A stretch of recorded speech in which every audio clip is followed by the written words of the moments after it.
Et la question suivante, c'est... C'est moi qui vais faire parce que Samy Guaster n'est pas là. Donc ça concerne le terrain de foot de Morieux. Donc nous apprenons par la presse que le terrain de foot de Morieux serait supprimé et remplacé par le pump track qui initialement n'était pas prévu à cet endroit. Ce projet de suppression fait suite à la suppression du terrain de foot de Mélin. Nous souhaitons connaître la stratégie de l'Embal Armor quant à la gestion des terrains de foot sur la commune nouvelle et les éventuelles suppressions à venir. La projection dans l'avenir de l'utilisation de ces terrains en concertation avec les clubs de foot de l'Embal Armor, y compris ceux qui intègrent des communes extérieures de l'Embal Armor.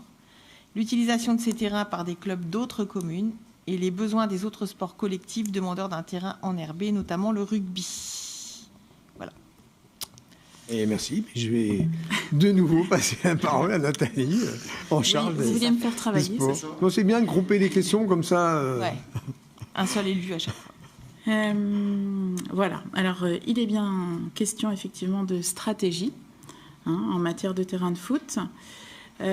Car effectivement, il est difficilement envisageable à l'échelle de notre commune, d'une commune comme la nôtre, de continuer à entretenir effectivement 11 terrains de foot sur 8 sites différents et aussi compte tenu de l'usage de ces terrains. Donc il y a quelques mois, le service des sports a dressé un état des lieux des usages en lien avec les services techniques. Lors de cet état des lieux, il a été entre autres, observé que le terrain de Morieux était peu utilisé, 2 heures par semaine.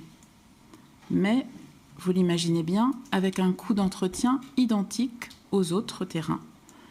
En ce qui concerne la tonte, l'engazonnage, etc. Bref, l'entretien régulier et annuel nécessaire à un terrain de foot.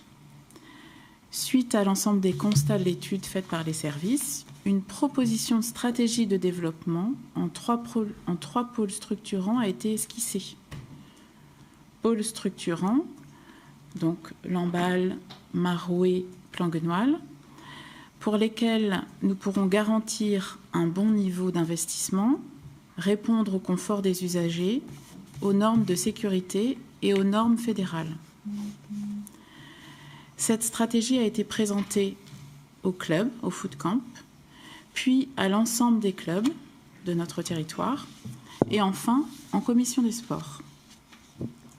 Dans cette stratégie, il y a le projet de synthétique de Planguenoil et le club foot camp pourra retrouver son créneau sur ce terrain synthétique. Cette proposition lui a déjà été faite.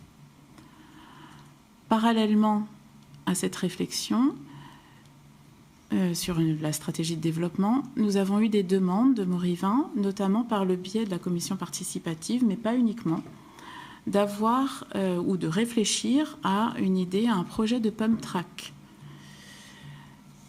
Donc, il s'agirait donc effectivement de transformer, pas forcément le terrain, mais le site de Morieux en un espace de loisirs ouvert, mixant plaine de jeux, parce qu'il resterait donc une plaine de jeux qui pourrait y être utilisée aussi à la fois en libre, mais aussi par le club, et donc un espace de loisirs, donc mixant plaine de jeux et pump track, en complément de la salle éole.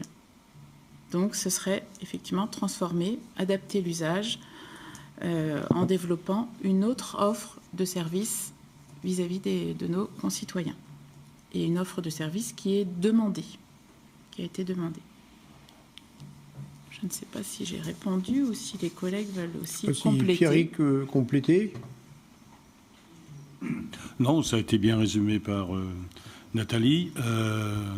C'est vrai que quand la question est arrivée, la première des choses, c'était de présenter ça au FC Camp. Il aurait été de mauvais ton de ne pas échanger avec eux sur le sujet. On va le dire, le cheminement fait tranquillement son chemin. L'acceptabilité, c'est toujours pareil, c'est dans la pédagogie. Et je pense que ça évolue quand on présente les choses. Il y a 3 scénarios qui pourraient... que j'ai fait voir d'ailleurs à va dire, à quelqu'un qui a créé le club, qui a construit, qui a aidé à créer ce club. Et je peux concevoir aussi aisément que ces gens-là, eh bien, ils ont l'impression qu'on leur enlève une partie de leur vie sportive. Et donc, mais pour autant, ils comprennent aussi les besoins de développement de notre commune déléguée. Et ça passe, comme je le dis, par le dialogue. Et je pense que on devrait arriver à bien finaliser le projet. Je pense que, Nathalie, tu as très bien résumé la stratégie. Maintenant, il y a de la pédagogie à avoir pour que ça se passe de la meilleure des façons.